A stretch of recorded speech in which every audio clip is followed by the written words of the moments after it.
Bev, are we all, Yeah. we're ready to rock and roll? Yeah. Okay, I The think sun is we're all up. set for our first hearing. So it's 7:18 and our hearing was scheduled for 7:15. So let me just do a brief preamble here. No, that's okay. Okay. The first hearing here is the application of MDC Properties Abington Street LLC.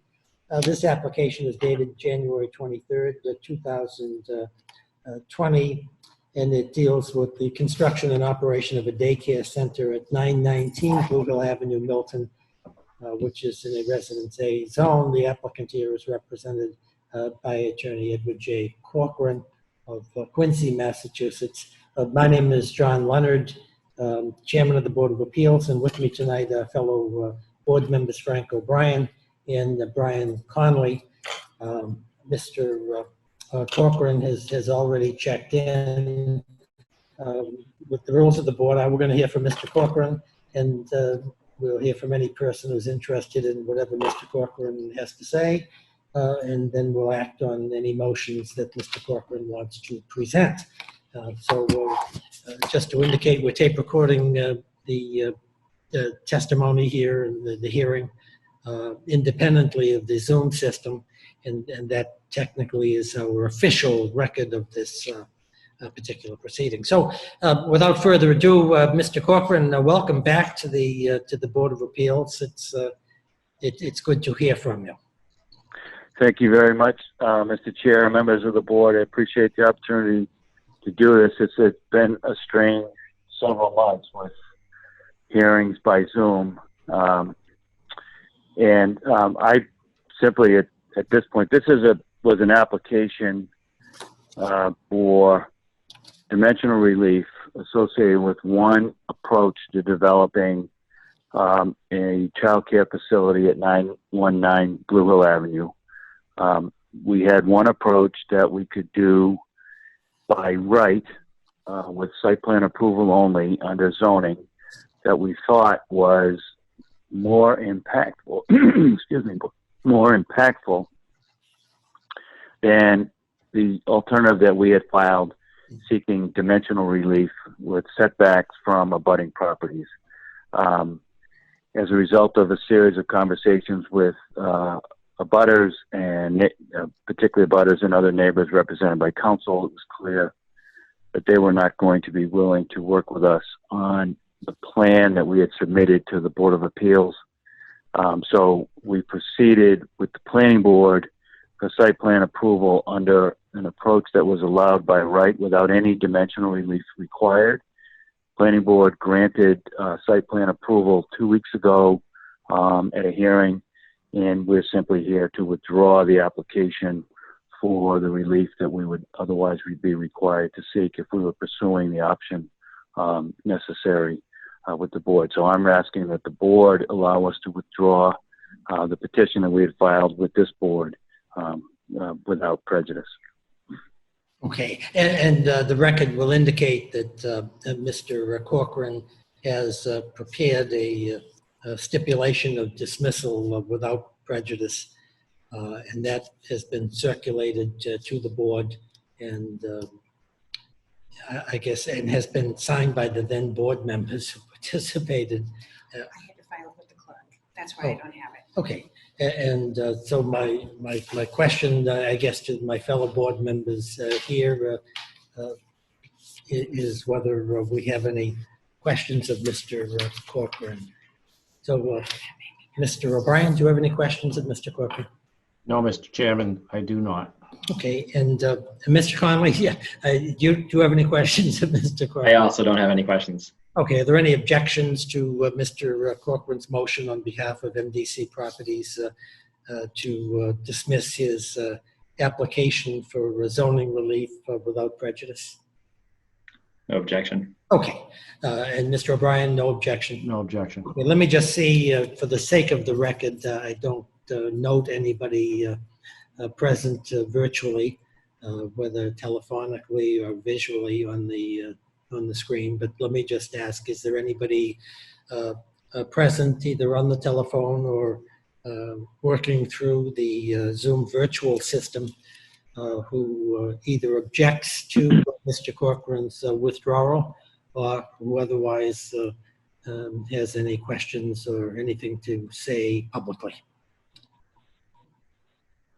Okay, the record indicates there's no such person present. So with that being said, I think the board members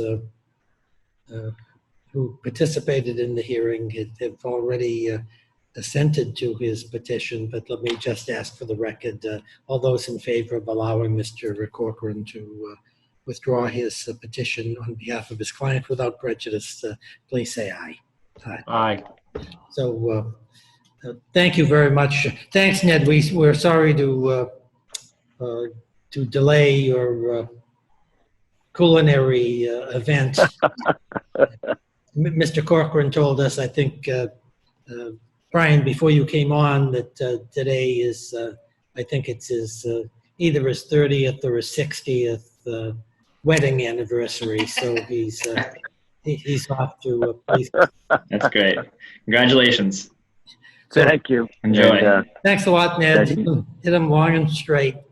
there you go. Thank you for your time. Thank Take you. care. Yeah. Bye-bye. Bye. And our next hearing. Oh, I know that. Our next hearing is a 7:30 hearing, and that's of Christopher and Sarah Skillen of 256 Central Avenue. It's now 7:24, so we have to give the Skillings about 6 minutes to sign in, and then We're here now. Oh, you are? Oh, great. That's wonderful. You're more efficient than we are with this system. We've had many months of school, classes, and meetings to practice. Well, that will do it.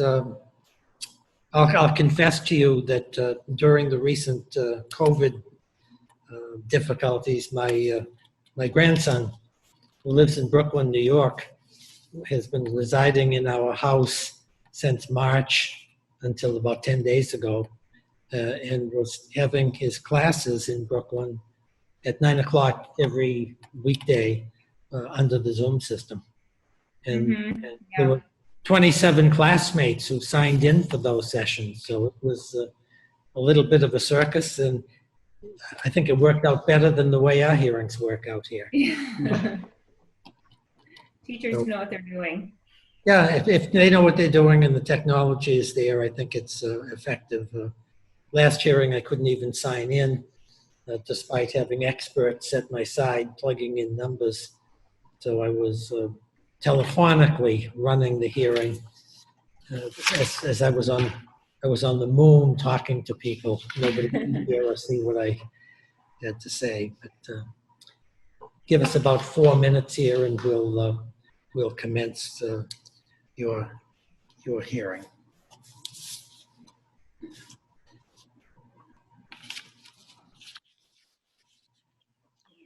Thank you. Yeah, Mrs. Sutton giving us leave to proceed.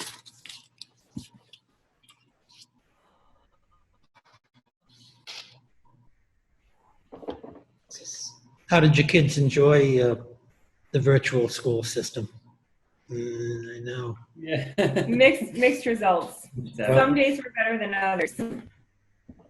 Hard to do, math homework when your little sister is playing Barbies in the next room, and it's hard to focus on your teacher, your preschool teacher, when you're 5 years old and there's lots of other stuff happening around you.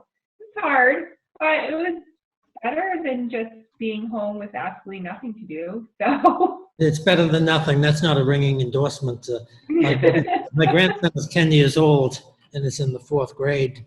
And at the end of the 2.5 hours of Zoom learning, my wife, who's a retired 4th grade teacher, had to spend 3.5 to 4 hours with the youngster every afternoon so that his homework was properly done and that he understood the curriculum and all of his questions were answered.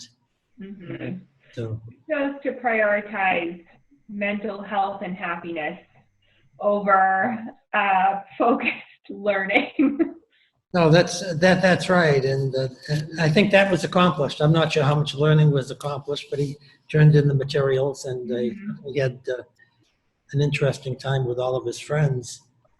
The funny part is, and you've probably seen it, that when COVID hit, New York at that point was the epicenter, and Yeah. Brooklyn was not doing well. We happened to be down south at the time, and so they came right to Boston. But I'm going to bet that 50 or 60% of that class participated from cities in Florida, Mhm. The Gulf Resort in South Carolina, the Pocono Mountains, where the parents or the grandparents had summer houses and the like. So it was Hilton Head, I'm thinking of Hilton Head, South Carolina, all these fancy places, and yet they were attending school in Brooklyn, New York. Whether they'll ever come back, who knows? Okay, I have one more minute, and we'll get you going. Okay. I have some formalities to go through.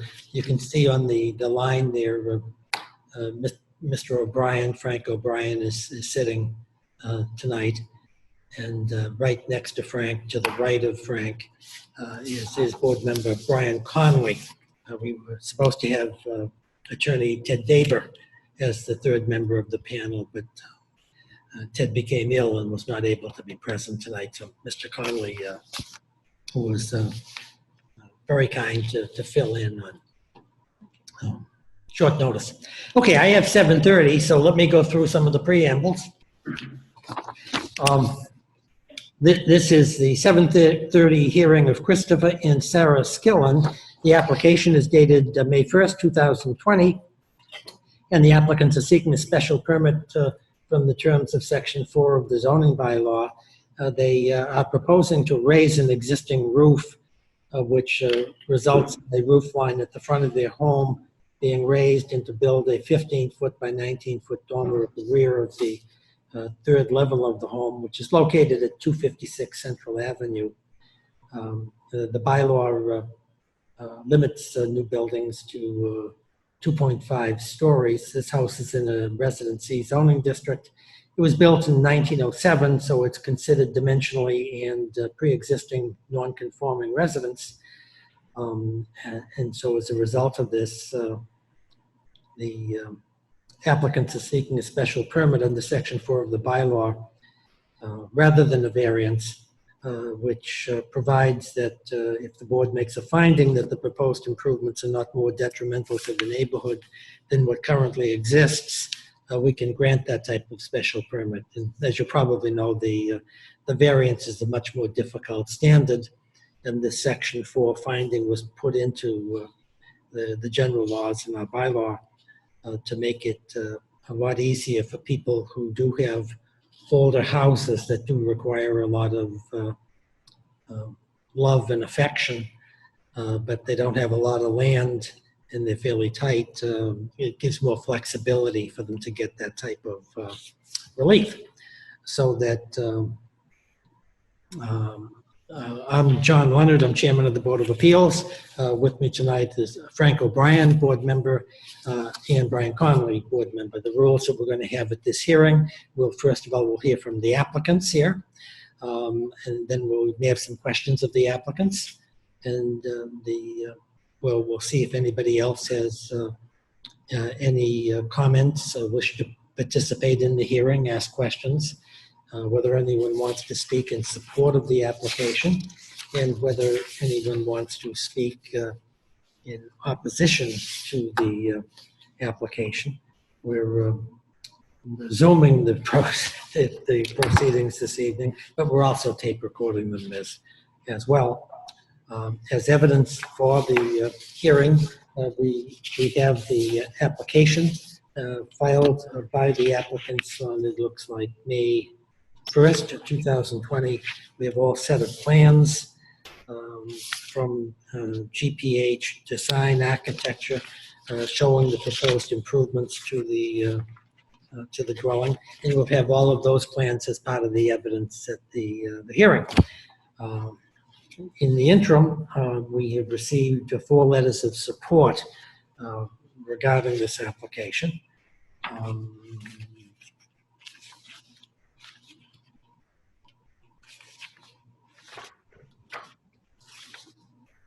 Okay, and they're all fairly similar, that sometimes people do one letter and everyone signs on to it, but this is a little different.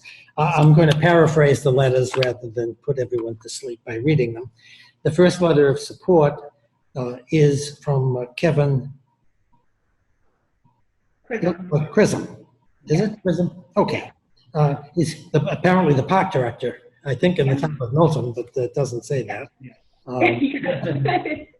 And he writes to the board that he's writing in support of this application for a 3rd floor dormer at the rear of their home. The Skillens have contacted the Milton Parks and Recreation Department, and the Board of Commissioners have and explained their plans to the board, various boards. They believe that the project will not be a detriment to their home, the neighborhood, or the public that enjoys the use of Turner's Pond. The plan is for subtle changes to the home, but maintains the original character of the home, and the proposed changes may add value to the home and the surrounding neighborhood with this discrete addition of living space, and we certainly hope that's true. As the neighbor to Chris and Sarah, we support their plans and the addition for the rear dormer in accordance with the architect's plans. So we thank Kevin Chisholm for his kind note. We have a July 7th, 2020 letter.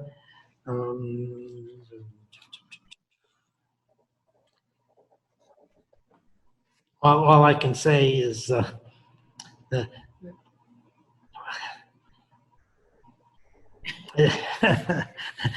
letter is signed, but unfortunately there's no printing underneath the signature, and So the 3. and there's no address either. Maybe there is. I'm missing it. Do you know who wrote this letter? Is it David M. somebody? So we have our 3 of our neighbors. We have town land on all 4 sides of our house. Okay, that's good. So we, the few neighbors that are a house or 2 over are the people that signed these letters for us. One of them we neglected to write the address below, but it's our next door neighbor, the house next to that, and the house next to that. Okay, great. One is from Kenneth Swanson, at 248 Central Ave. Right. Another is from, it looks like a Mr. Kelly at 236 Central Ave. Yeah. And I just can't read the first. Yes. The first one. Sorry. Chairman McGregor, he's at 216 Central Ave. We should Oh, have that's good. Sure. more clearly. Okay, that's great. So, So- sorry. Let me run through these very quickly. Mr. McGregor says that he supports your application. You've explained the plans to him. They're not going to be a detriment to the neighborhood. Well, they're going to add value to the house. They fully support your plans in accordance with the architectural plan. So that's pretty similar to the first letter. So we thank Mr. McGregor for his letter.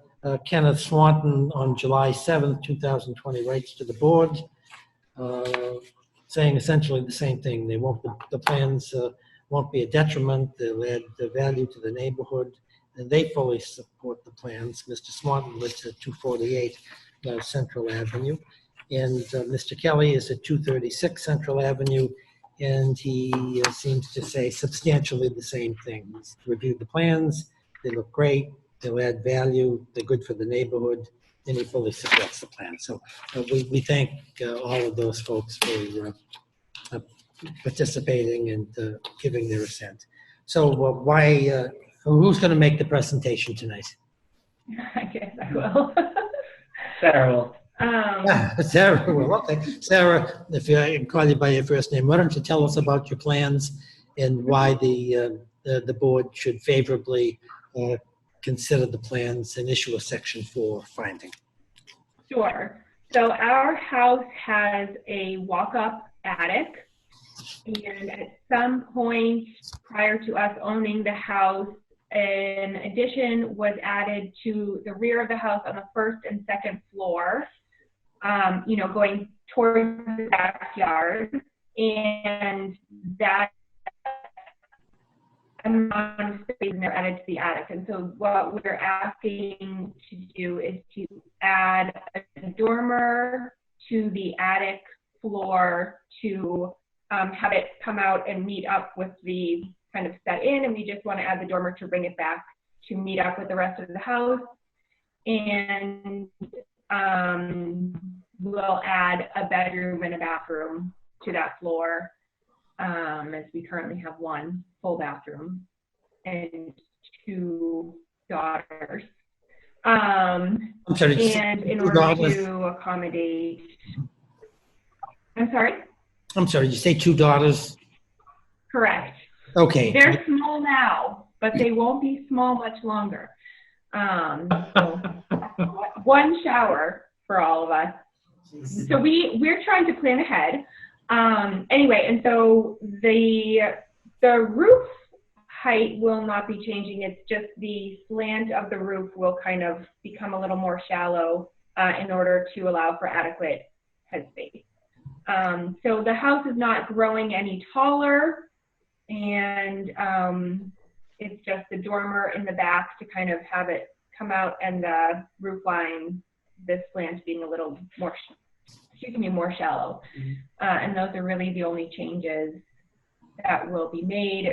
I don't think it will be at all noticeable from the front of the house, and I think from the rear of the house, I mean, there's no one behind us, but I certainly don't think it will make the house look any worse. It will just make it look, more in line with what's already there. So, As part of the plans, are you getting your own she closet that's kind of built in and opened? we'll have a very large closet. Yeah. Okay, that's really important. And is Christopher going to have maybe at least one little shelf down at the bottom of that closet? I hope so, because I'll be building it. I Okay. will allow him space to store his modest wardrobe, which he will never be allowed to expand. Well, we have that on the record. Do you have anything else you'd like to say in support of your application? No, just that we hope and imagine that no one would notice that this change has been made once the construction is complete. So. Okay. I just have one question for you, and that is I guess it's one question and a mini question. The question is, are the proposed improvements going to be constructed as shown on the plans that you filed with the board and in substantial conformity with those plans? Yes. Yes. Okay. Secondly, when the improvements, if as and when they're made, the color schemes on the exterior going to be consistent with the present color schemes of the residents? Yes. Correct, yes. Okay, great. Let me see if my fellow board members have any tricky questions for you. Mr. O'Brien, do you have any questions of the applicants? Just a brief one and a brief comment, Mr. Chairman. I've been by this home many times, and it's lovely. I mean, you guys have done a wonderful job. I don't know who did the detailing on the railing on the second floor in the front, but that's really nicely done. So, That was me. Thank you. well, kudos to you. It obviously, you know what?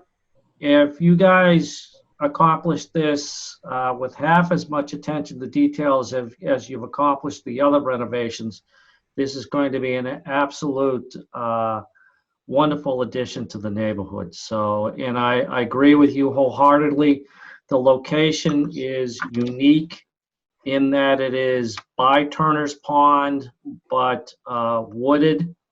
And so the fact that it's going to be in the rear kind of actually balances the house out, but I agree with you completely that it will not be noticeable. accept in a good way.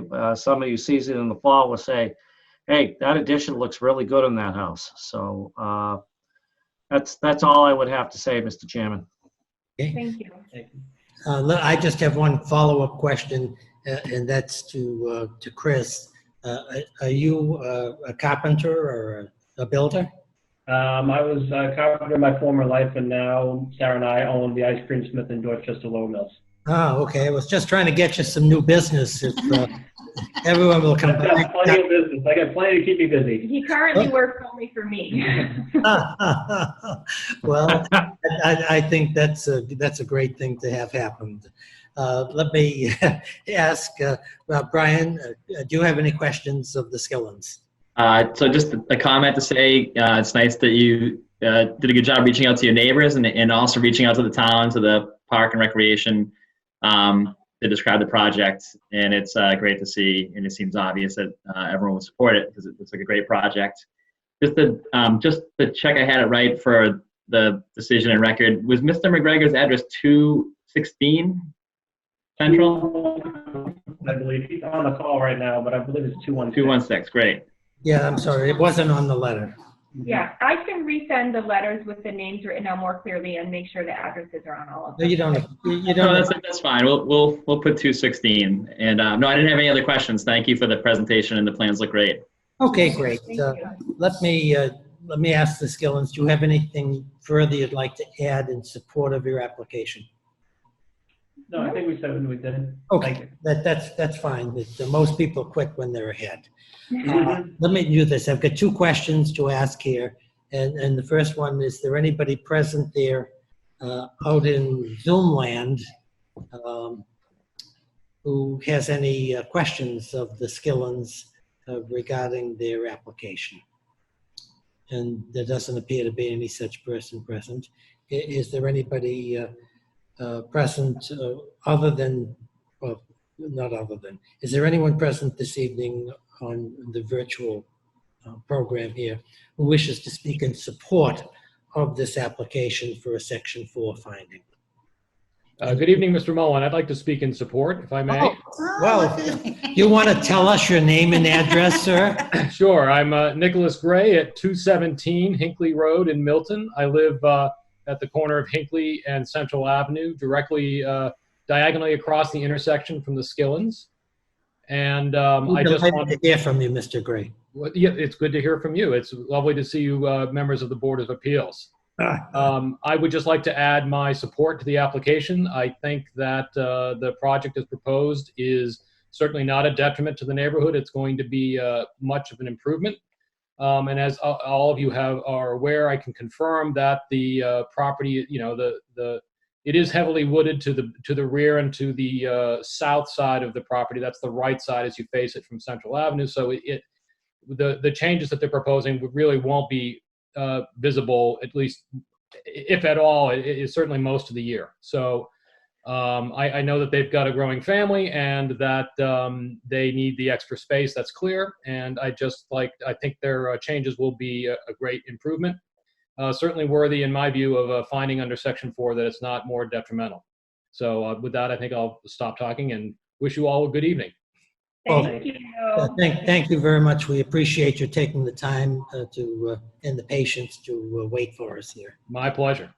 Thanks. Lovely to see you. Nice to see you. Thank you. Is there anybody else out there in Zoom land who wishes to speak in support of this application? And there's no such person present. Let me ask the ominous question. Is there anybody out there who wishes to speak in opposition to this application for a Section 4 finding? And there's no such person present. So what we do under these circumstances, unless you have something further to add, we'll end the evidentiary portion of this public hearing, and we'll discuss the public hearing, discuss the evidence, and vote on this application presently. So, Mr. O'Brien, do you want to be heard first? Thank you, Mr. Chairman. I thought that the application was well presented. I think it's a complete application, plans are in order, well thought out, well supported by the abutters, and I think that this would be a fine change to the neighborhood and the kind of change that this particular provision of the zoning bylaw was meant to facilitate. So I would be in favor of granting the requested relief. Thank you, Mr. O'Brien. Mr. Conley, please. Thank you. Yeah, I agree with Mr. O'Brien. It's a great plan. They've done a great job working with their neighbors in the town, and so I also agree we should support the application. Okay, fine. My comments are to echo those of Frank and Brian. I thought the application was exceptionally well presented. It's certainly a great improvement to your house and the neighborhood. And there's really no detriment to anyone. I hope all the wishes in the neighbors' letters come true. And I think that this is the type of improvement that is more architectural and expansive, but in a very private way. And so nobody should have any difficulty whatsoever supporting any type of relief such as this. So I intend to vote for the Section 4 finding. So all of those in favor of granting a Section 4 finding for the reasons that we've all discussed, please say aye. Aye. Aye. Well, congratulations. You've got your Section 4 finding. Thank you. Well, congratulations. And I mean it sincerely. What we have to do procedurally here is we'll pick somebody who will write the decision. We actually write formal decisions here. That usually takes a couple of weeks unless there's the vacation issues or whatever. Then that gets filed with, it's signed by all the board members and it's filed with the town clerk.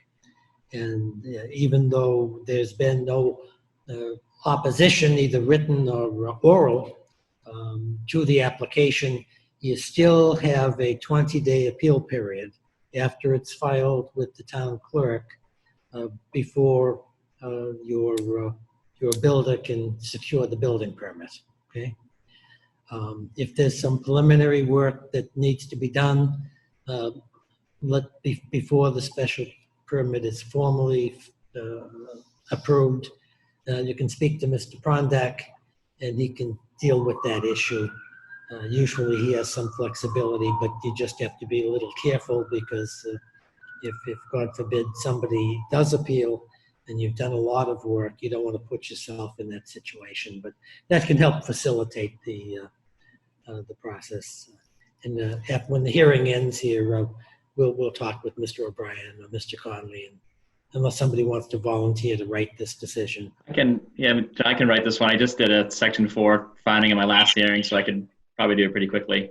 Okay, that'd be great. So Mr. Conley is going to write the decision, and thank you. That'd be helpful. I should just ask you folks: do you have a contractor raring to go on this, or do you have some flexibility as far as time goes?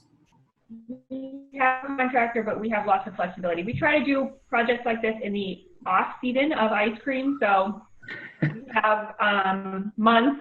We're not in any rush. Okay, that's good. Then Mr. Conley may have a few more days, and maybe we want to get this out and get it filed and get it finally approved. So at least you'll have the certainty that your project is locked in. Okay. Great. Oh, thanks a lot for your presentation and congratulations on your finding. Thank you very much. Okay. Bye now.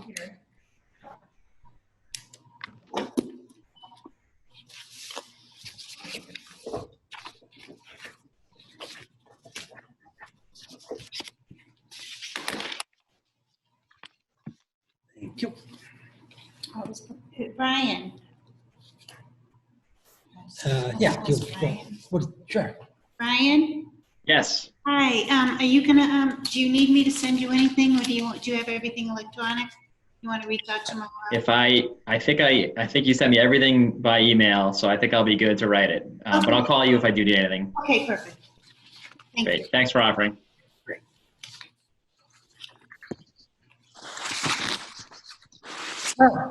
Here we By go. the power of Zoom, there she is, Mrs. McKittrick. How are you, Marion? Good evening. How are you? Well, it's been a long day, but it's everything. Where Zoom is working and everyone is seems to be pleased and happy. So There's that. yes, are you all set to go? I'm all set, sure. Okay, you probably have noticed that we have Frank O'Brien here, and we have Brian Conley here in Yes. place of Mr. Deba. Okay. Okay. Okay, so let's call to order the third hearing of the evening. This is 7:45 hearing. And this is the application of Ross and Catherine. Now, is it Mato or Mato or Moto? Or how do you pronounce your name? Well, if they're here, they should tell you. I think it's Motau, but I'm not even sure. Okay, I've been saying Motau. Is that correct? Yes. okay, great. Thank you. And so there are the applicants. Welcome to the Board of Appeals, Thank you. albeit visually. And what they're seeking is relief from Section 3B1G of the zoning bylaw. Okay. And this is the section which allows storage of a recreational vehicle within specific setbacks at their residence at 16 Bunton Street in Milton. The section allows the storage of a recreational vehicle on the lot if it's stored inside the building, or if it's stored outside the building. It can't be located closer to the street than the dwelling is located, or within 30 feet of the line of the street on which the lot fronts, whichever is further, nor within 20 feet of a side lot line, nor within 10 feet of the dwelling of the lot, of the dwelling on the lot. Here, this dwelling is located at 16 Bunton Street. It's a pre-existing structure constructed in 1923, and it's similar to many of the older homes built on small lots in the neighborhood. And the applicant suggests that physically it's impossible to locate this particular vehicle, whatever it may be, within the requirements of the zoning bylaw. So the applicant is seeking a finding that the vehicle in question is a conversion van and not a recreational vehicle under the section of the bylaw, as well as alternatively is a variance from section 3B1G of the bylaw, so as to accommodate the dwelling. So that's the summary of the advertisement. My name is John Leonard. I'm chairman of the Board of Appeals, and with me tonight, thanks, board members Frank O'Brien and Brian Conley. The rules of the board are such that we'll hear from the applicants, and then we'll hear from any people who may have questions of the applicants. Then we'll hear from any person present who wishes to speak either in support or opposition to the application. As evidence of at this hearing, we have the application dated June 2nd, 2020, filed by Attorney Marion McKittrick of Crown Street in Milton, Massachusetts. We have a March 17, 2020 letter of zoning violation by Birch Hamer, a code enforcement officer from the building commissioner's office. We have a letter from Mrs. McKittrick in 3 pages to the board explaining the reasons why she believes that the relief being requested should be granted.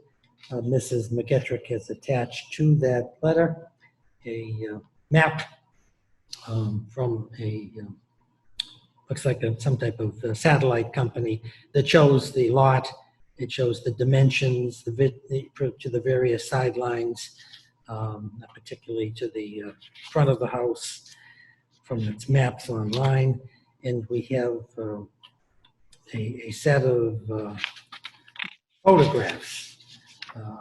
Maybe they're not really not photographs. They're visualizations of the type of vehicle that the Mottels have from various perspectives, and it looks like Mrs. McGettrick has been very helpful in putting the dimensions of the vehicle from the various views, from the side view and the rear view and the front view and the height of the vehicle and all of that. And she's also attached some, I'll call them replicas. These aren't photographs of the Mottels particular vehicle, but it shows the type of vehicles that these are in Class A's and Class B's and different sizes and dimensions and different uses and different sizes. And one of them actually is almost like a trailer, which is not really involved in the application. And we have also the quitclaim deed to the applicants. It's dated December 17, 1999, and we have it looks like maybe an assessor's map of Bunton Street, and showing the various sizes of the lots and the like. And we have an unofficial property card that is public online that shows the Mottels structure and the assessment and the various physical features of the particular dwelling. So we have that all as part of the application. So I think without further ado, I think I said we'll first of all hear from Mrs. McGettrick or the applicants if they choose. We'll hear from any person present who wishes to speak in support of the application, and we will hear from any person present. I say present, I mean virtually present as well, who wants to speak in opposition to the application. We have received several letters from neighbors, which I'm going to briefly summarize. We have a letter of June 25, 2020 from, is it Kip Brown and maybe Candace Brown, I'm not sure. It's 18 Brackett Street in Milton. They're neighbors of the applicants, and they have no objection to their request to park the conversion van in the driveway. We have, well, this one is going to get me because this one is signed by somebody. They live at 23 Bunton Street, and they have the same support as the Browns. I just can't read their signature, and they didn't print their name. 23 Bunton, does it show? Miss Sutton is taking a look at who lives at 23. Costello. Okay. John and Shannon Costello. John and Shannon Costello. So we thank, well, the next one is from John and Shannon Costello at 23 Bunton. So we have a double submission. So that's great. Thank you to the Costellos. We have a June 2020 letter from Casey Steiger and Adam, I'm going to say it could be Traurig, I'm not sure. It's 20 Bunton Street in Milton. They have no objection to this particular application. Just trustees. Okay, the application at the assessor's office is in the name of the trustee, so we won't go there. We have a Michael Bly at 28 Bunton Street who has no objections to this application. We have Michael Godet and Lauren, it says Godet, but I think it may be Goulet. It's either Goulet, it's Goulet, Michael Goulet and Lauren Goulet of 17 Bunton Street. They have no objection to this. Stephen and Patricia Atkinson of 24 Bunton Street have no objection to the request. Joanne Magliozzi, I think it is. Mr. and Mrs. Robert and Joanne Magliozzi of 17 Brackett Street have no objection to the request. We have a letter from Patricia Atkinson, which is dated June 29th. This is an email letter. And it says that we've been neighbors of the Motos for over 20 years, and we have no problems with them, and with them having a handicapped van in their driveway. The appearance of their Mercedes van is, and their property is in general very neat, clean, and respectful. Quite frankly, I'm much more concerned about the complaint itself by an anonymous so-called neighbor than the positioning of the vehicle itself. And the last item that we have is a letter from David and Gail Johnson. And they live at 16, or it's referenced 16 Bunton Street. They say, we are the owners of 4 properties that are within 500 feet of 16 Bunton Street, 2 of which abut the subject property. For several years, the Motels have been parking a recreational vehicle, an RV, on their property and blocking the sidewalk. At times, additional vehicles have blocked the sidewalk as well. We often walk our dog on Bunton Street, and we're forced to walk in the street as we approach their property. I've also noticed that their RV is parked very close to a fire hydrant. This property has been granted a variance in the past because it was built very close to the side lot line, and it takes up a great deal of the land area. Thus, there is no additional space left for a recreational vehicle. As far as the definition of a RV versus a conversion van, it is a moot point, as blocking the sidewalk is not allowed. I would suggest the board conduct a site walk of the property so that they might see for themselves what we're talking about. We object to the grant of this variance, and it's signed by David and Gail Johnson. So we thank all of the neighbors for submitting their letters to the board. I think I mentioned this. If I didn't, we're going to hear from Mrs. McKettrick and then from anybody else who wants to be heard on the application. And hopefully we're going to be able to consider and vote on this application tonight. So Mrs. McKettrick, welcome back to the Board of Appeals. We're delighted to hear from you. Thank you. Happy to be here, and I'm representing the Motels for this application. And you've summarized the history, the reason we're here. The reason it took us so long to be here was that the building commissioner asked us to wait to file this application because of the COVID-19 restrictions and the load of work that the town was dealing with in the building department. So he, as of June 1st, he said we could go ahead, and that's why you're getting the application now. I did send a letter to him in March responding right away to the complaint. So just for general background, to understand why there is a conversion van parked at this property. Mr. Motow was forced to retire a number of years ago because of a disabling back injury, and he uses a cane to walk now. So having this van, and previous to that, an RV and a camper, they've had several vehicles. This one was acquired in 2019. This has allowed him to travel comfortably on a daily basis for recreational opportunities, to bring his dogs with him. And every year he travels to Florida for 4 months with this vehicle. It's away from the property during that time and stays there. His wife still works as a nurse, and she's up here. She goes down to visit him in the wintertime. But this statement originally came from her, and she just wanted us to know that this has made a real difference in his life. He does have a disability, and he needs this van in order to really enjoy his retirement instead of being just stuck at home all the time. So that's the background. That's why they have it. The zoning issues are that primarily that the lot is one of the many lots in this town and in this area. It's in a C zone. It's a pre-existing non-conforming lot, has only 6,576 square feet. It's located at non-conforming right setback, so it's already very close to the street. And in 2001, the Mottows constructed a garage and a second story on the right side of the home, which effectively covers a lot of the area of the lot, the two sections, and has made their home much more comfortable to live in.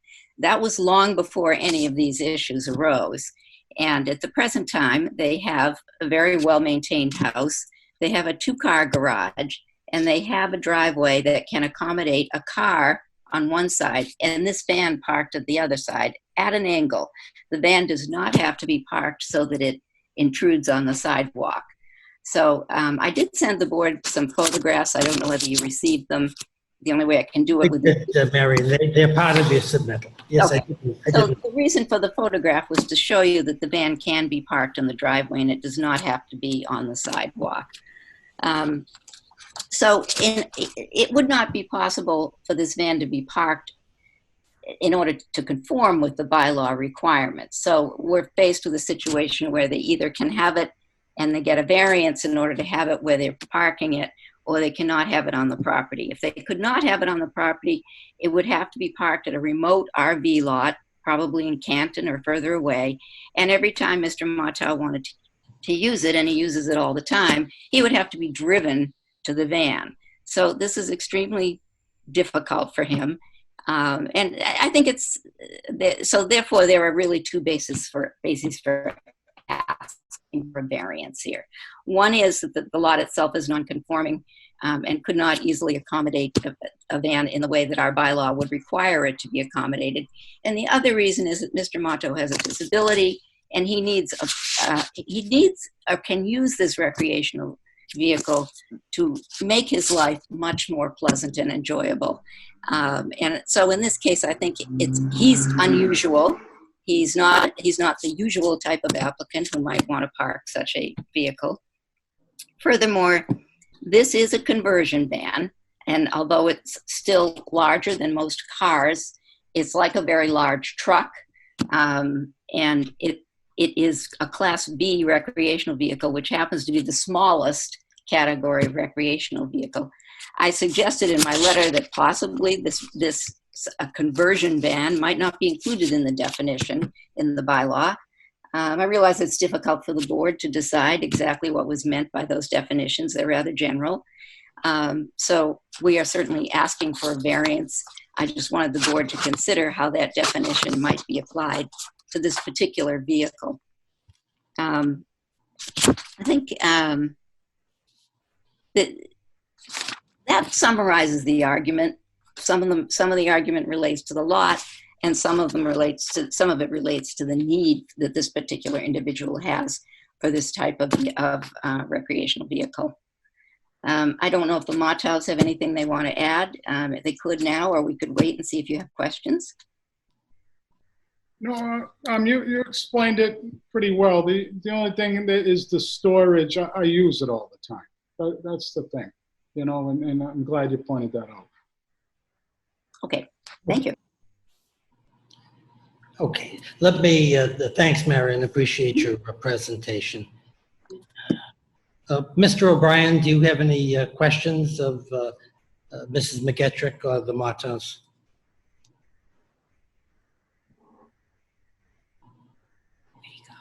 I'm sorry, I think Frank is in cyberspace at the present time.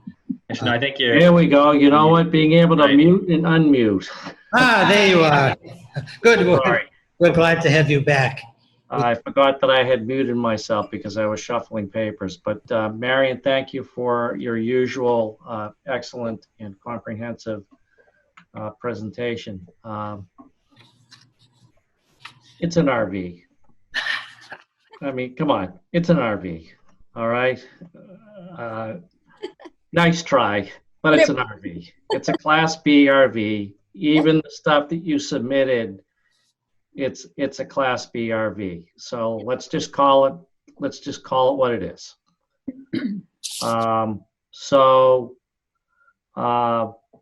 If you call it what it is, then I will immediately go to your alternative argument concerning a variance from there. And the first thing I note is that it has a camper plate, not an HP plate or a V plate. Do you mind addressing that for a moment, In the process. Counselor?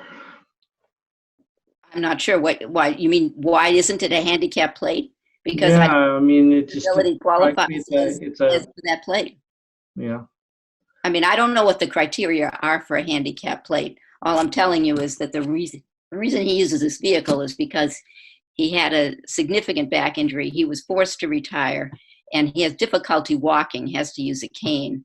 So this is the vehicle that he uses to, first of all, get all the way down to Florida every year, and he uses it all the time when he's back here because he is retired and he goes on little trips and, you know, enjoys the outdoors. So I'm not trying to, he doesn't have a handicap plate, so he's not crippled. Maybe Mr. Martel would like to address that, but, you know, I think I already testified that he had to retire because he had a severe back injury and has difficulty walking, and he does use a cane. That's what I can tell you about his disability. If he wants to add anything, that would be great. No, I looked into that years ago, and I don't feel that I need that, you know, the handicap plate. And this is my third camper, and it's the most streamlined I had. And I'm embarrassed to get a handicap plate at this point, you know. I can get around enough that I don't see myself with a handicap plate, and I'm not sure I can put a handicap plate on a camper. It requires a camper plate if you talk to the registry. Mr. Chairman, I have one more question. All right, Frank. Marion, I noted that the chairman listed a number of letters from immediate abutters on the street and the immediately adjacent street. I did not tick it off as we were going through, as it was being gone through on the map. Is that pretty much everybody on the street? I know it's the abutters on each side and the abutters across the street. There might be one person missing on who the Rosses can answer that better. It's not every single person, but it is a lot of the people on Bunton Street, and then a couple from nearby. And the people who look at this van from across the street and next door wrote letters of support. Thank you, Marion. I would also note that it is a,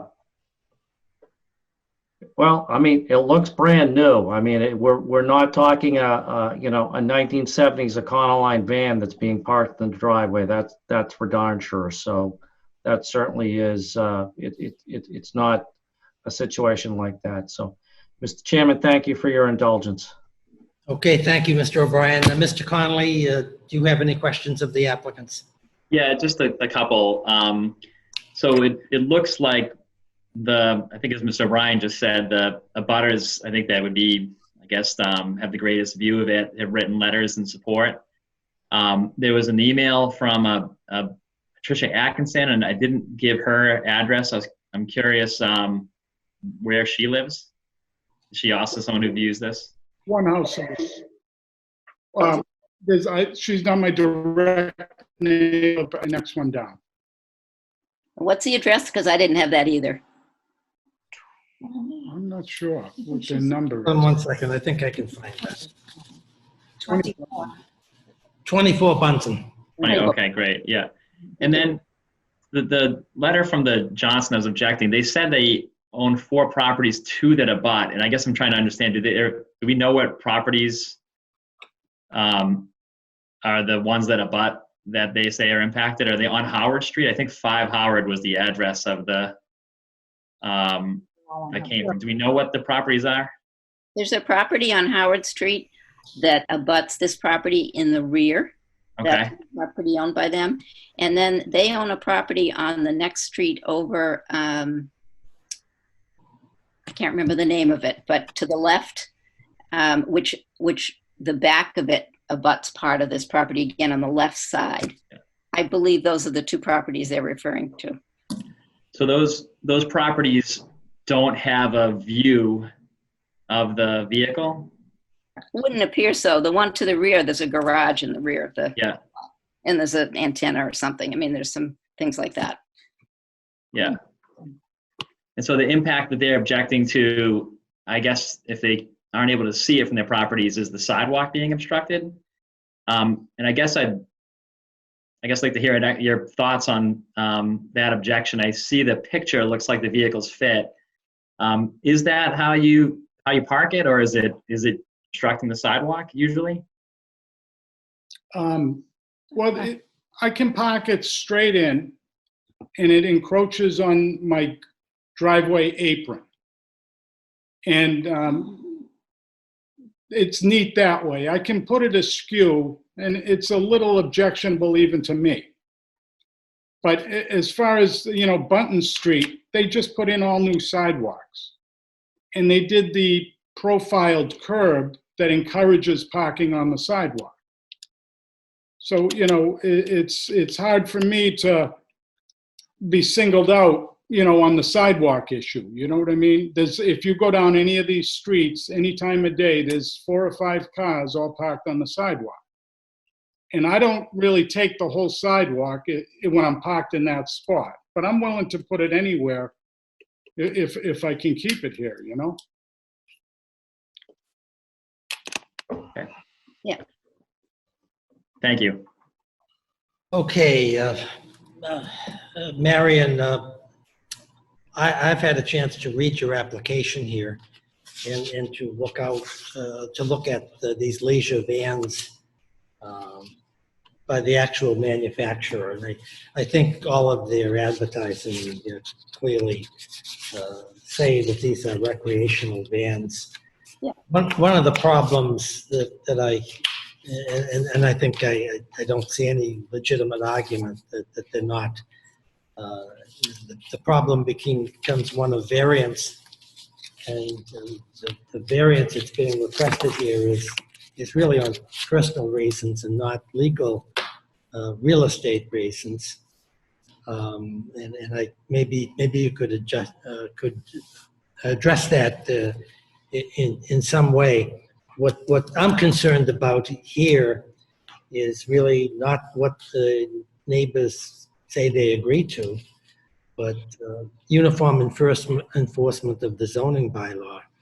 These are tough issues. We've had many hearings on multiple nights with people who have either vans like this, though not quite this size. This is a remarkable size in my view. Just in terms of its size and height and density, but with people who park much smaller vehicles that may be recreational vehicles or some type of truck-like vehicles with signs on them, Joe's reupholstering service or whatever. Those particular vehicles, most of the time the applicants put them inside the garage so they're not subject to public view. And that's an impossibility in this case. And others that have had difficulty parking them inside the vehicle have tried to drape them with cloths and tarps and all of this, and then park them at the far end of rather long driveways, so they're difficult to see with hedges around them and all of that type of thing. My concern here is not necessarily. I really feel badly for the Martells. I understand the back injury issue and all of that, but the concern is going to be precedent to the town, and that's a real difficulty to me. particularly in the face of opposition, which if I assume they're going to appeal this, it's going to cause a lot of expense. And I'm not sure that I see any legitimate grounds for a variance here. So do you want to, that's a long-winded speech, I know, and not a question, but I've sat on so many of these hearings where the applicant seeking relief just gets very frustrated with the difficulties they have to go through to try to make the vehicle less visible and obvious in an attempt to try to comply with the bylaw. I don't think that's possible in this case with the massing of this particular vehicle. And I wonder whether talking about wishing what you're asking for, whether we'll have 10 other people in here in the next few days saying, well, we love the Mottos, and if they can do it, why can't we? And the bylaw is not being uniformly and fairly applied. So you want to address that whole panoply of concerns and issues? Yeah, I mean, well, I recognize some of the I certainly recognize the difficulties you're talking about. And incidentally, as far as the definition of the vehicle goes, just raising the question, just because the type of van this is a van that could, if it didn't have a commercial plate, it actually could be parked, but it's big. There's no question about it. What I found interesting here, Marion, and surprised me, I don't know anything about the recreational van industry, but A Sprinter van is a commercial van, but it's converted, can be converted to what's called a conversion van, and it's pretty large. You've seen what it looks like. That's not, I take your point, and I'm not going to argue it. The license plate says camper van. It says it's a camper. So when you read the bylaw, it fits that definition. So I'm just going to go right by that. As far as the variance issue is concerned, the two arguments I see, one certainly is based on the lot itself. The lot is a pre-existing non-conforming lot. So it's a small lot. We have many of them in town, that's true. And it's occupied by a house that's, not an unusually large house, but doesn't leave any space for anything to be parked on the sides of the lot. Because of the way our bylaw is written, you'd have to have a much bigger lot in order to park the vehicle there. So there's no way to find space on this pre-existing non-conforming lot to park a recreational vehicle, and the garage is too low to accommodate the vehicle, so it can't go in there. So, it's impossible. There's an impossibility based on the characteristics of the lot. But the other part of this application, which does make it unique or different from most other people, is the fact that the owner of the vehicle has difficulty getting around and needs this vehicle in order to do anything in his retirement.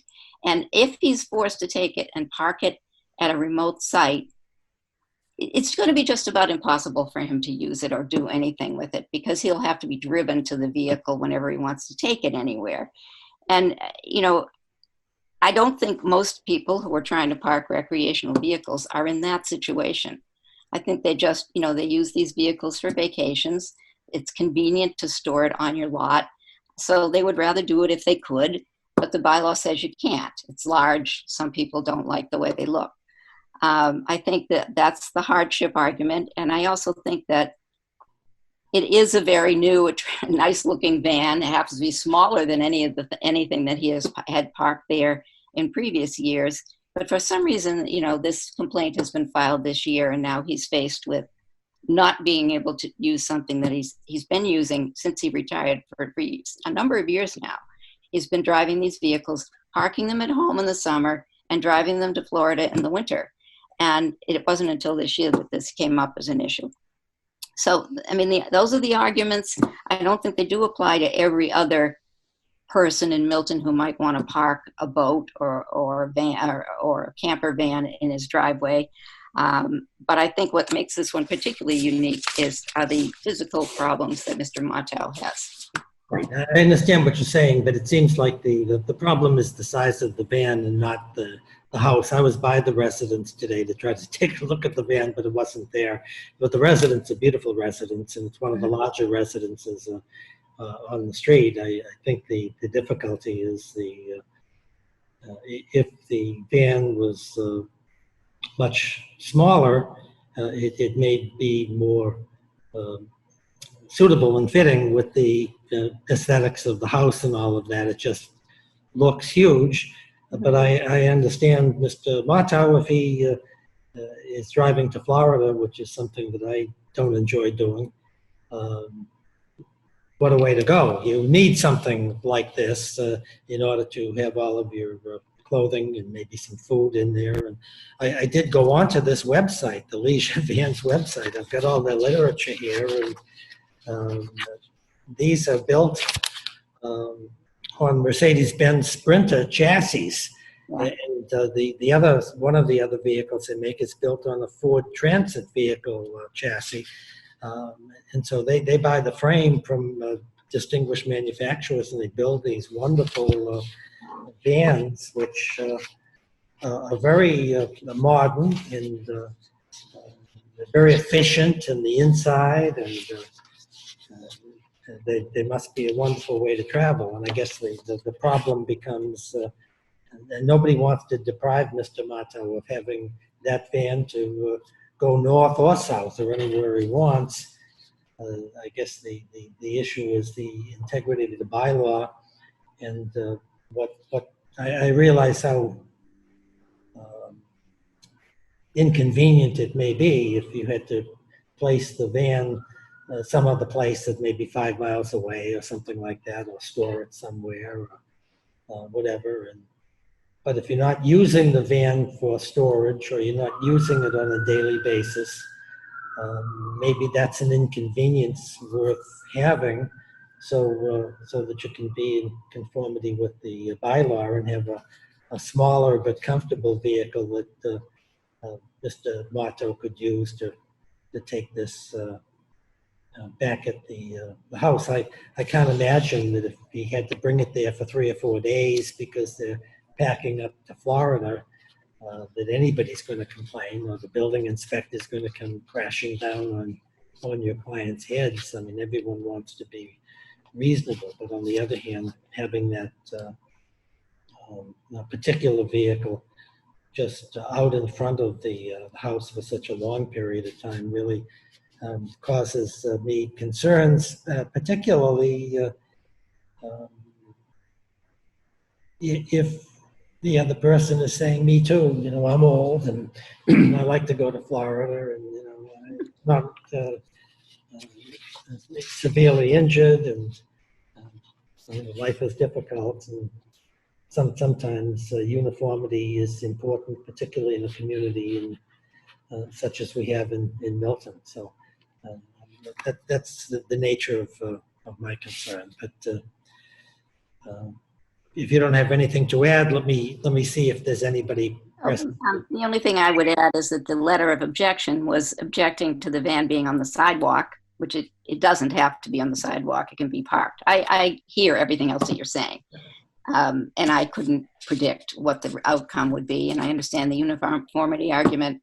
So what can I say? Let me ask you one question in all candor. Have your clients looked at other places that maybe, let's say, outside of Milton, where the van could be stored, or that handles vans such as this?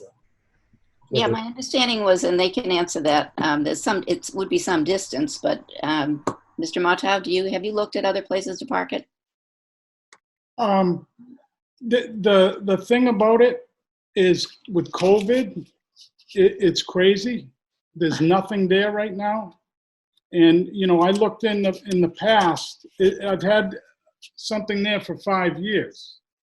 And then this year I got the notice in March, and of course it was sitting there because I got booted out of Florida and the country was in lockdown. Otherwise, it's not there. I mean, and my lot looks fine with it not there, but as far as storage, it's very difficult right now because a lot of people have bought boats and campers and trailers and things like that. And, it's difficult. I think the closest place I saw at the time was West Bridgewater. And, and it's in a parking lot, and I'm not comfortable with it there, that it's out exposed and worried about vandalism, and that would be, that's what it is. So it's just hard picturing it, not having it here, where I'm so accustomed to having it for 5 years.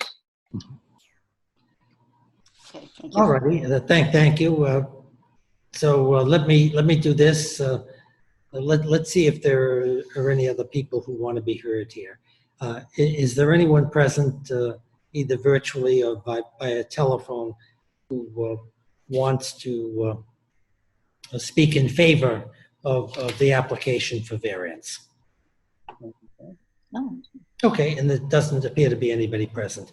Is there anyone present who wishes to speak in opposition to any to the variance application of the Mott House? Okay, and there doesn't appear to be anybody present. So if you have nothing further to add, Marion, and we're delighted to hear from you, if you have something additional to say, maybe the board should end the evidence portion of this and discuss it, and maybe with some sense can be made out of this. I don't know. Okay. Yeah, I presented what I wanted to. Thank you. I appreciate it. So, Mr. O'Brien, do you want to be heard first? This is a difficult case. Mr. Chairman, you often kid me that I'm the strict constructionist on the board.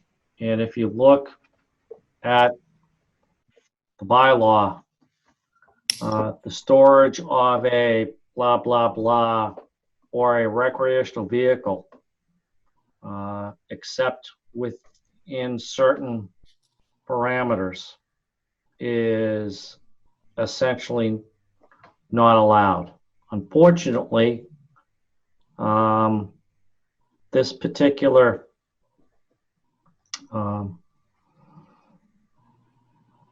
location does not allow the storage or the parking, because it's in use, it doesn't allow the parking of this recreational vehicle in conformance with the provisions of the bylaw. Now, having said that, it just happens to be a recreational vehicle in the sense that Mr. Martel seems to use this on a regular basis for reasons that have already been articulated. I also note that a majority of the folks on the street and the abutters are okay with him doing so. So you're going to have to bear with me for a little while as I land this particular airplane, because I'm kind of thinking out loud. I apologize for members of the board and the folks. Well, do you want Mr. Conley to speak, and you can gather your thoughts, and we'll come back to you? Well, I'm struggling to find a way to grant the relief, and I hearken back to a case several years ago involving the extension of a parking area, a driveway. We have a bylaw in town that restricts the size of paved area in a parking lot, and this particular home was on a very busy street, and frankly, a strict interpretation of the bylaw concerning paved area and a driveway would have, in my view, constituted a safety hazard for the applicant. And so the board that I chaired and I chaired it temporarily at the time, we granted a variance from that particular requirement because of safety reasons. Here we have a situation where no one is objecting. It's something that's used a lot. It is, granted, it's big. It is big. You go on Google Earth and you can see it. Okay, so it's big. On the other hand, I can see the reason why it would be utilized. So I can see the reasons for granting a variance. What I'm struggling with, Mr. Chairman, is I see the reasons for granting a variance. I just don't see the how of granting it is where I come down. And I want to, I just don't see the how to. So let me end there without, we would love to hear the opinions of my fellow board members. Mr. Connolly, what do you have to say?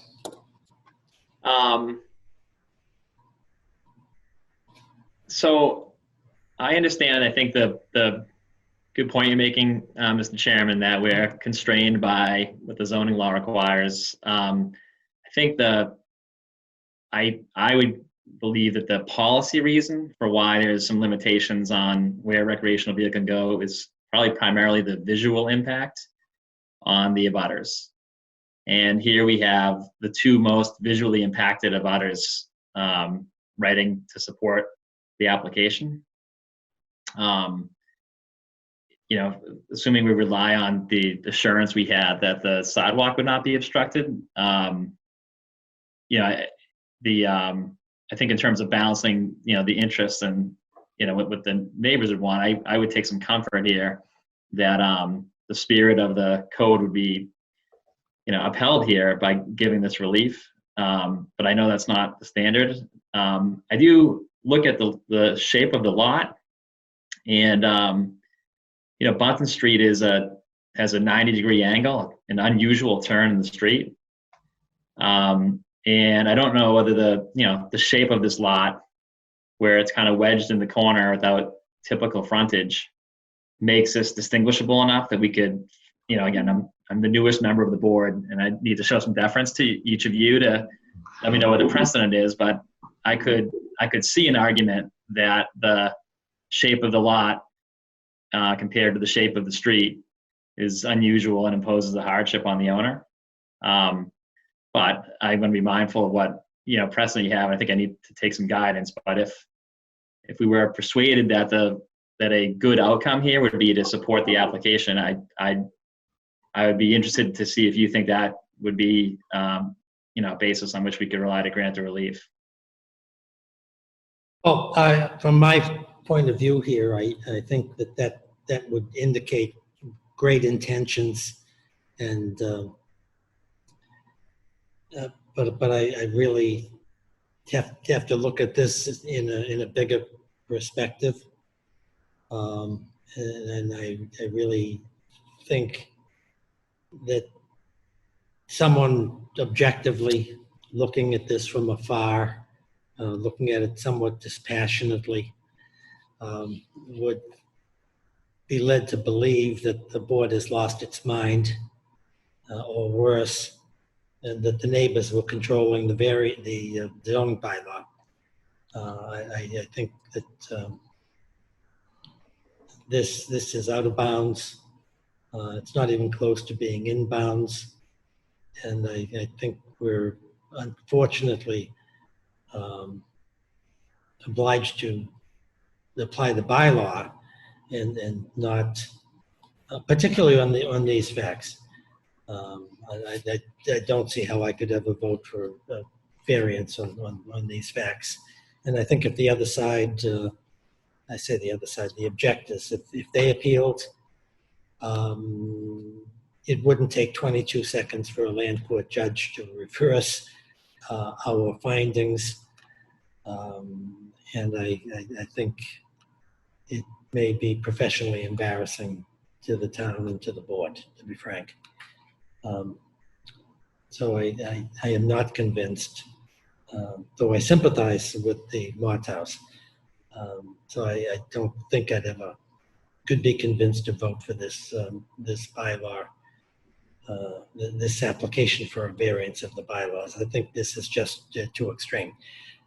That having been said, I do appreciate the fact that it is inconvenient if this had to be parked off the premises, and I really do appreciate the fact that in these COVID times, nothing is for certain. I can understand and fully understand and accept Mr. Martow saying that if he tried to find a location for this, and I think he may have, I think he actually said he had, that it would be very difficult. And that's exacerbated by the present conditions. So I don't think, as you know, one of the difficulties with variants is that they run with the land and they're not personal.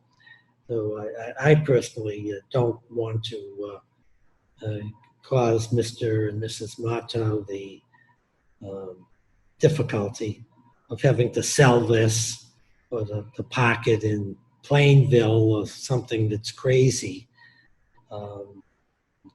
despite their good intentions. And I don't think that's fair.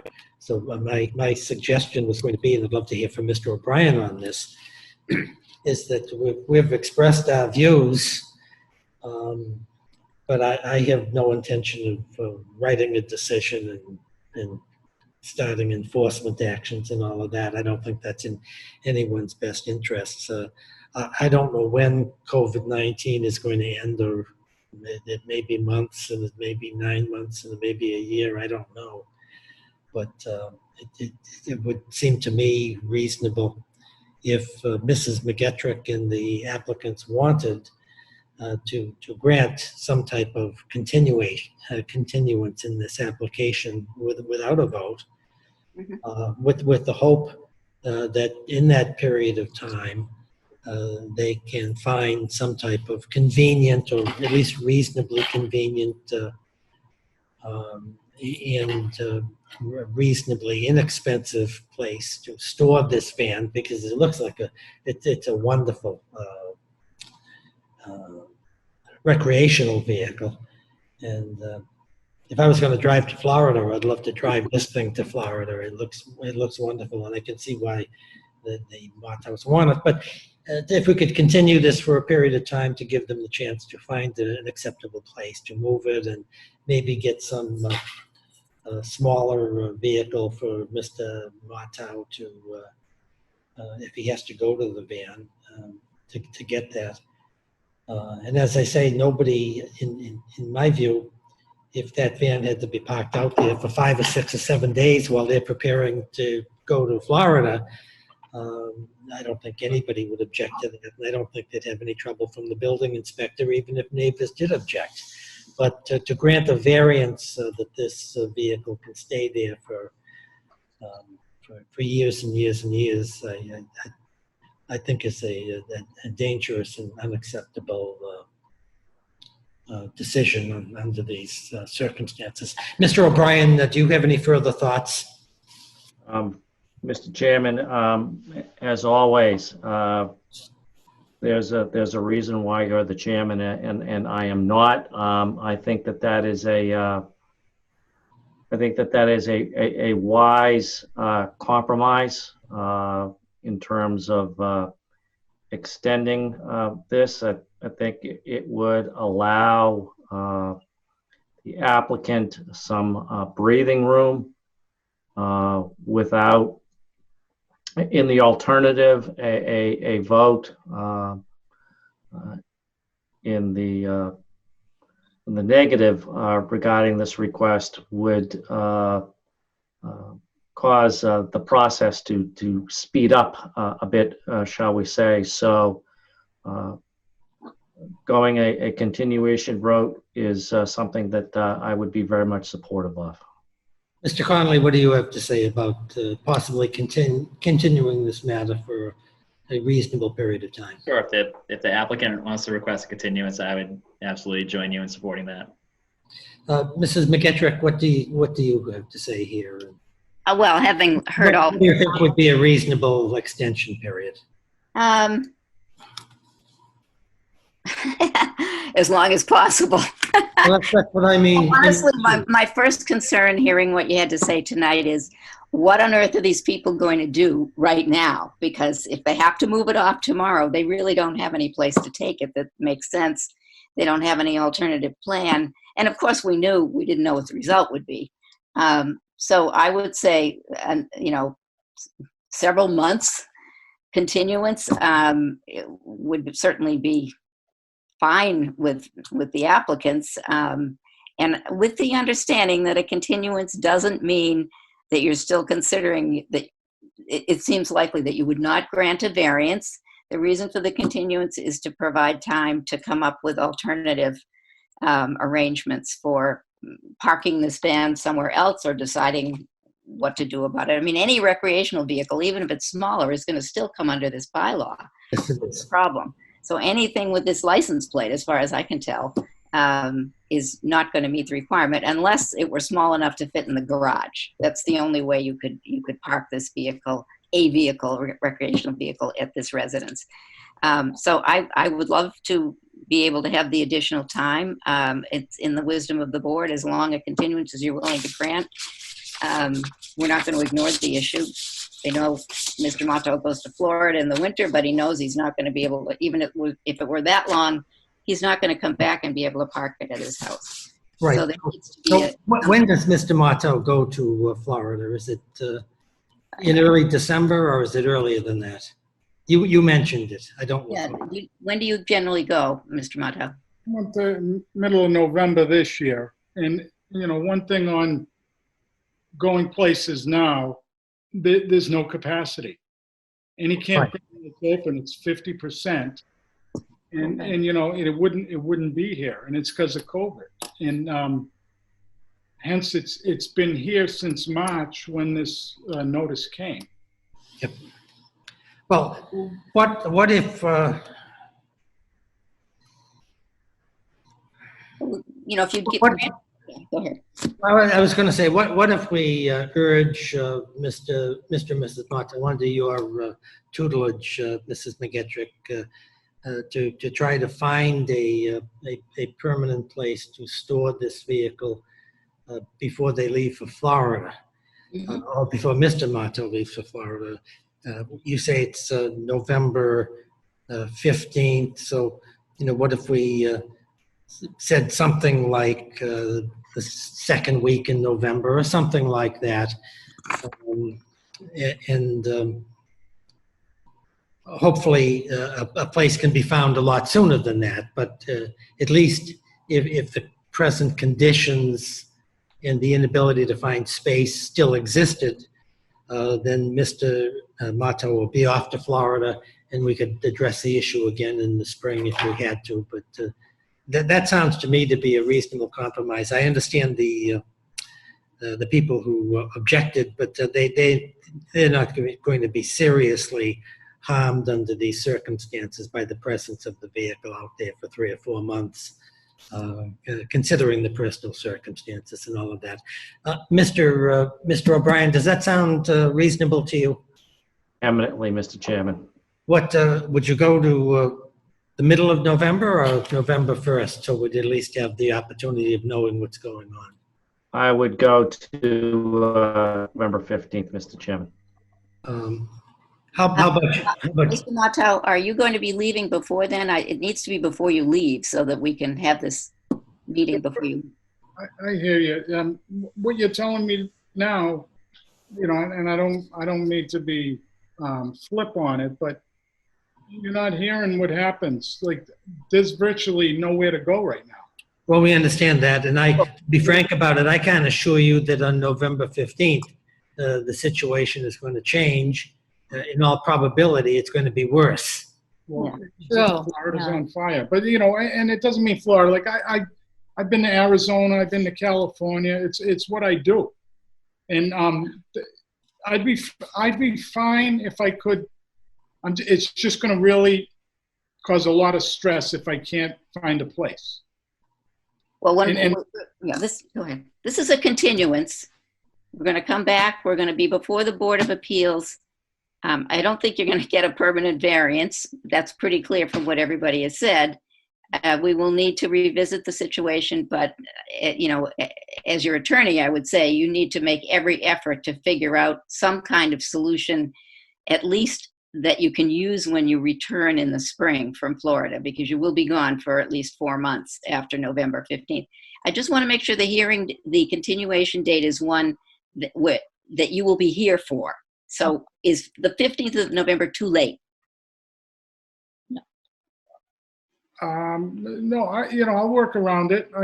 I don't know, based on availability, because I join these groups, these full-time groups, and whereas so many people have got into this with COVID, I don't know if you heard the sales of campers are through the roof, that the full-time groups don't have availability, so yeah, I'm going to scramble. I understand what you're saying. I will scramble as best I can. Okay.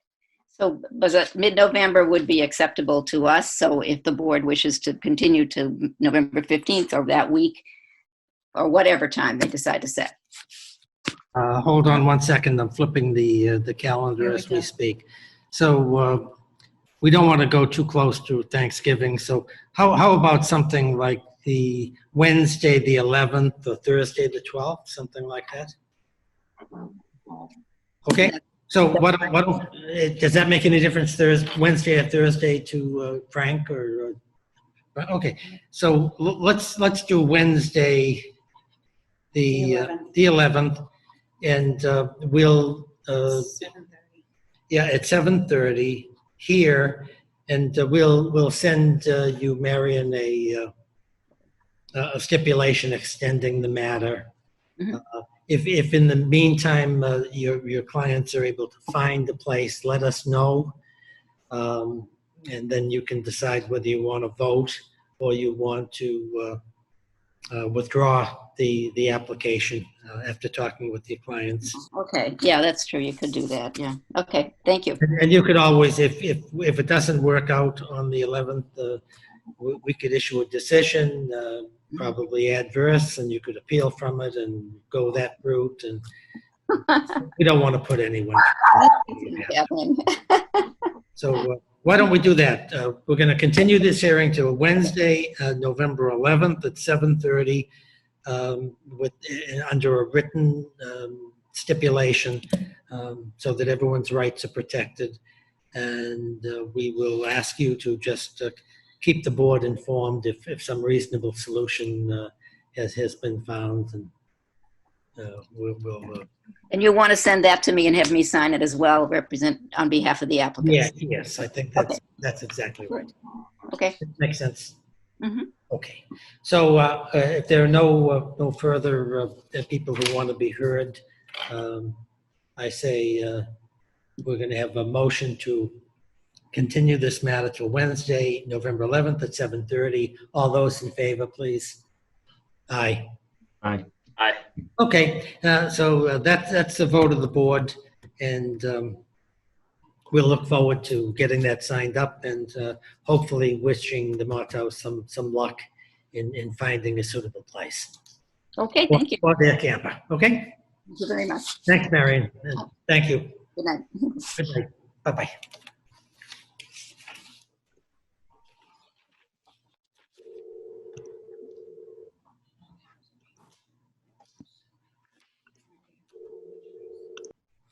Thank you. Okay.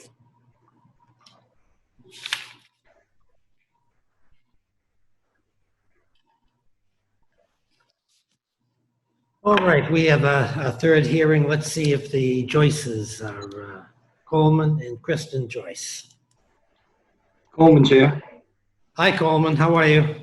Good, and yourself, sir? Good. We'll see if we can get your face up on the screen. Yeah. And is Kristen going to be here or? No, she's not. Okay.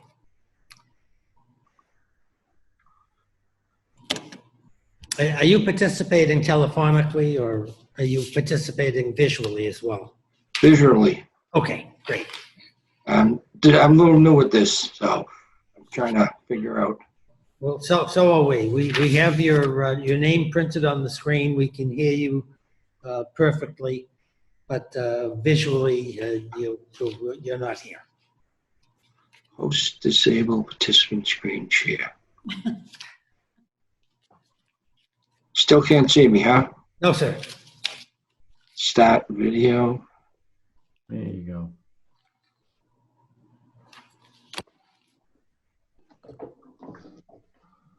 Mute.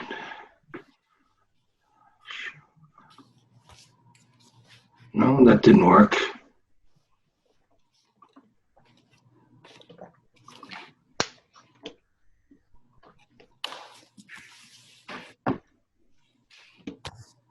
Frank, do you have any suggestions for Mr. Joyce as to what buttons to hit to? Yeah. I don't. I'm. Sure, I can. I'll, Mr. Joyce, do you see a blue square with 3 dots in it? Yes. If you click that once, Yeah. and then do you see something that says Start Video? Yes. Click that. Bingo. Oh, look at this. Hey, Like technology. Excellent. Thank you, sir. Welcome to the Brian, board. thank you.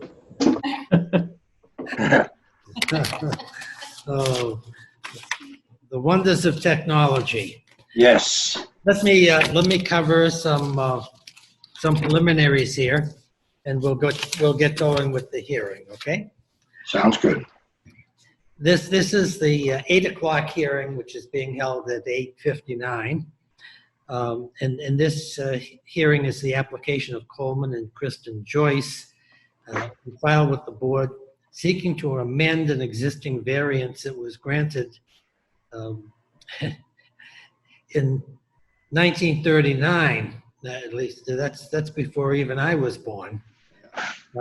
That variance allowed the home to be constructed 10 feet from the rear lot line, and the garage was permitted to be 8 feet from the rear lot line based upon the plan and the variance. And the board at that time gave significant consideration that the house was going to be constructed 14 feet 10 inches from the front lot line, when only 9 feet 10 inches was required by the zoning bylaw. Now the applicant is proposing to build a 2-story addition to the house, along with a 3-foot 9-inch and 19-foot 6-inch 1-story addition to the front of the property. And a plot plan shows the addition would be built at a distance of 10.5 feet from the front lot line. And in the 81 years since the frontage provisions of the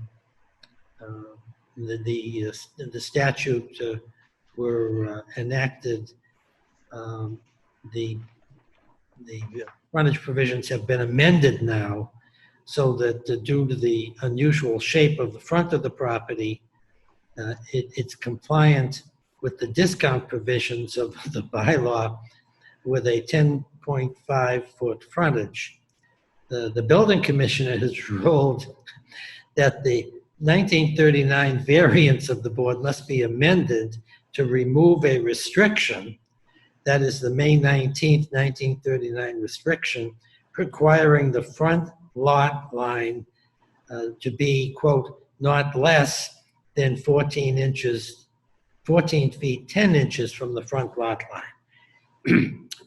So that therefore, as a result of changes in the bylaw, you don't need 14-foot frontage. You only need 10 feet 5 inches. But due to the way the 1939 variance was written, saying that the property could not be less than 14 feet from the front lot line, the building instructor says, the building commissioner says that we should amend the 1939 variance, strike out that language of not less than 14 feet, and then you'll be in conformity with the bylaw and can build what you want to build. Excellent. I have to say that this is a highly unusual I, application, and Mr. O'Brien is shaking his head. I've never seen one like this before, Mr. Chairman. Well, I think I wrote this particular advertisement, and I'm not sure I've recovered from having to write it. But in any event, that's the issue that's presently pending before the board. My name is John Leonard. That's Frank O'Brien, and we have Brian Conley as our third member of the board present for the hearing. In addition to this application, the advertisement, we have the application. It's dated 6/10/2020, and with that application are several materials which I will just identify. We have the building commissioner's letter of May 18, 2020.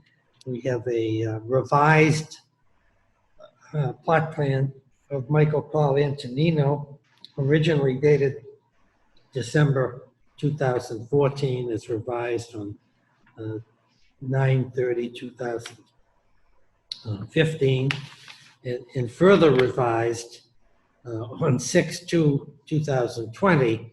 So this is a very efficient plot plan that has lasted many, many years. We have the May 4th. I think I may call this the budget appeal. It's been so frugal. We have the May 4th, 1939 decision of the Board of Appeals. So we certainly thank the then members of the board. We have a set of drawings of the subject property by JSG Architects, dated as revised 1/18/2020, including a foundation plan. So, and we have a letter. No, this is the application to the 1939 variance. We have the actual application and we have the actual variance. So we have all of those things as evidence at the hearing, and we'll proceed in the usual fashion. We'll listen to the applicant make his presentation, and we'll see if there's anybody present who has questions, wishes to speak in favor of this application, or otherwise wishes to speak in opposition. We're tape recording the hearing, as always, so that will be the official record of the hearing. So kind of a long-winded way, Mr. Joyce, to welcome you to the Board of Appeals, and why don't you briefly describe in layman's terms what you want the board to do, why? All right, I'll start off with the front entrance. We've had problems with the doors. They don't open, they stick. I have, at the time I had young ones, now one's in high school and one's in junior high. The glass is I falling. thought you were going to say they were in medical school now. No, we've been at it long enough though. So I'm in my wife's little office here, and the idea came is to bump it out 4 feet. So we're gonna do the front entrance over and bump out this. So I decided, why don't we just go to the roof line all the way up. I have a pull down stairs in the hallway. So the attic is used. We use the attic for storage, which is great. I'm not going too far, just staying with the foundation and then just going up 2 stories. The porch on the other side was a screen porch. I rebuilt it. The kids used to play out in the lawn. Well, now the kids don't play out there anymore, and the wife and I don't sit out there anymore. So with this office getting bigger, my wife suggests that and this is why it's been in the work so long. She was working, got laid off, working, laid off. So hopefully she continues working now. So we wanted to take the screen porch and bump it out and make it year-round office. I was hoping to show it to you, but it's dark out now. But if you guys want to drive by 42 Cortlandt Circle off of Granite Ave, down near the golf course, across from the DPW, I'm the only red house in the neighborhood. You can't miss me. My guess is Mr. O'Brien has already done that, but Somebody must, yeah. I'm sure. Why not? He's always looking for nice improvements to houses so he can upgrade his place. So the reason why we took us so long, it was budget, of course, and we just couldn't make it. Well, we just couldn't make a decision together. So now we have finalized it, and that's it. I try to explain no more changes. No, that's it. Build it the way we submit it. I mean, I really don't care about colors or what you want for windows or whatever, but we will put it out to bid once it gets approved, hopefully, and I'm not doing any of it. I'm keeping my hands out of it. Put it out to bid through some of the architects, contractors, or I have a couple of friends that I know that do houses, and I tell everybody, you got to pull a permit. That's the bottom line. Pull a permit, do it once and do it right, and we'll be all set. Well, Any questions? My question is more of a statement. That's a particularly wise thing to do, is to pull a building permit, and it's also wise that you have your friends or other associates make improvements to your wife's office. Yeah. So they can get blamed and you won't if something. Yeah, that's exactly. But really, what you're looking for here is a very technical amendment to a 1939 variance. Yeah. Okay. Let me see if my colleagues have any questions. Mr. Connolly, do you have any questions of Mr. Joyce? No, you talk to your neighbors about the project and let them know what your plans are. They've been involved from day one. I try to get some letters from them, but they're elderly. I work during the day. I go into work, so I get screened every day. I'm just afraid that these elderly people, they barely come to the door. Sure. So yeah. I didn't want to look for trouble, but I mean, I can easily get my next door neighbor's the park commissioner. Oh, really? Kevin Chisholm. Yeah. Well, we've already received some letters from him on another application. Oh, okay. This evening. Oh, you did? Of all things, yes, at the second hearing. Oh, okay. So yeah, they all know. They just can't wait for me to start. They want to know when I'm going to start. Great. Okay. Thank you. Thank you. Mr. O'Brien, please. Oh, he's on mute. No questions, Mr. Chairman. Okay. Well, then I certainly don't have any questions. Let's ask whether there's anybody present this evening who wishes to speak in support of your application to amend the variance. And there is no such person present. Is there anybody present this evening by telephone or virtually who either has any questions of Mr. Joyce or who otherwise wishes to speak in opposition to this application to amend a 1939 variance? And there's no such person present. So, Mr. Joyce, unless you have something further to add, and if you don't. No, I'm good, thank you. Okay, then we're going to call an end to this hearing and discuss the application on its merits and vote on it here and now. So, Mr. Conley, do you want to be heard first this evening? Sure. Yeah, it seems like a great improvement, and seems like we're just fixing a technicality here, right? Something that would otherwise have been allowed under the zoning, and so yeah, I think it's something we should support. Thank you. Mr. O'Brien. Technicality would be the word to describe this application. So, yeah, thank you. Thank you. Well, that was a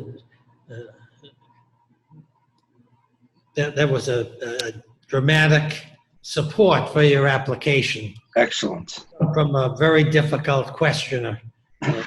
O'Brien. I think the same way. It sounds like a wonderful addition to your home, and regretfully, to think you have to go back and amend a zoning variance that was granted for the property before even you were born Exactly.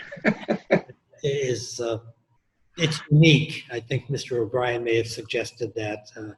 Mr. Prondak feels that that's the simplest way to resolve all of these issues, and I certainly agree with him and intend to vote for your amendment to the variance. So all those in favor of amending the 1939 variance as recommended by the building commissioner or suggested by the building commissioner on the evidence before us, please say aye. Aye.